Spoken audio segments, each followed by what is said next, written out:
Θα σβήσω. Πάμε από την αρχή, σβήστα γιατί δεν έγραφε, τώρα αρχίζει να γράφει. Όχι. Πάμε.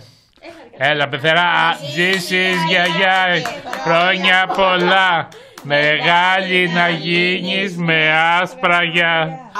Παντού να σκορπίζεις, της νιώτης το φως.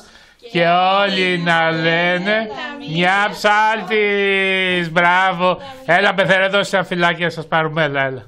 Πεθερά, φίλησε το εσύ, έλα. Άματ.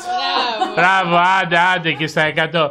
Πεθερά, για πες μας τώρα μια ψαλμοδία, έλα σε γράψω. Ό,τι θέλεις, έλα. Πες μας ό,τι θέλεις.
Άντε και του χρόνου και σε 100.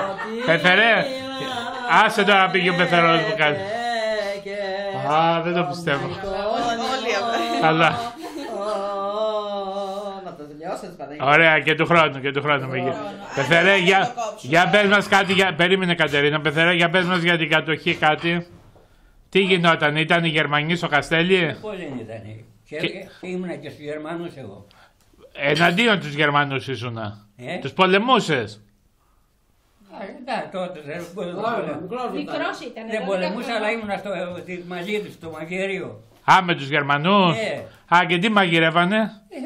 Φαγητά, τα στρατιωτικά. Α, και σας δίνανε τίποτα εσάς για να τρώτε? Με πληρώνατε ρε Γιάννη, έπαιρνα φαγητά, έπαιρνα απ' όλα. Αχα. Επεινούσατε δηλαδή στην κατοχή, στο σπίτι ή όχι? Εμείς όχι. Εμάς δεν είχαμε πατέρα που δεν είναι αυτό. Α, τι έβγαζε, μέλια? Οτιδήποτε. Κατσίκια είχε αρνιά? Απ' όλα, το σπίτι τα είχε απ' όλα. Ωραία, ωραία. Λοιπόν, άντε πεθερά και του χρόνου και στα 100. Με υγεία.